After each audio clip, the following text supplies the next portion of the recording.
अल्हम्दुलिल्लाह वहदा वस्सलातु वस्सलाम अला मन ला नबी अबादा अम्मा बाद। नाज़रीन कराम, दुरूसी सीरत में आज के दर्स का उन्वान है वही की अक़साम।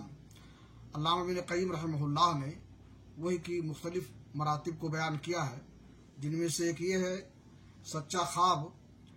इसी से नबी सल्लल्लाहु अलैहि वसल्लम के पास वही की इब्तिदा हुई।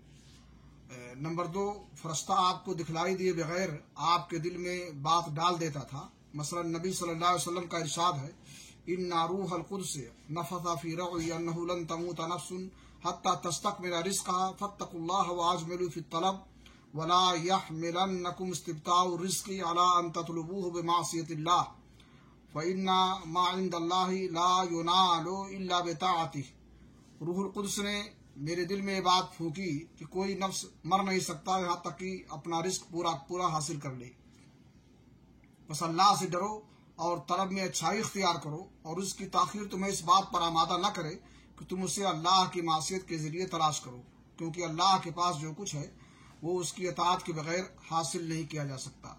नंबर 3, फरिश्ता नबी सल्लल्लाहु अलैहि वसल्लम के लिए आदमी की शक्ल इख्तियार करके आपको मुखातब करता, फिर जो कुछ वो कहता उसे आप याद कर लेते। इस सूरत में कभी कभी सहाबा भी फरिश्ते को देखते थे। नंबर 4, आपके पास वही घंटी के टनटनाने की शक्ल में आती थी। वही की ये सबसे सख्त सूरत होती थी।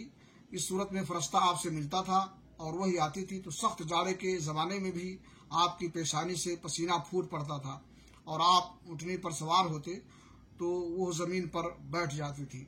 आज के दर्स में इन्हीं अक़साम पर इत्तिफा करते हैं। इंशाअल्लाह अज़ीज़ बकिया अक़साम जो हैं उनका जिक्र आइंदा दर्स में किया जाएगा। अल्लाह ताला हमें नबी की सीरत अपनाने की तौफीक अता फरमाए।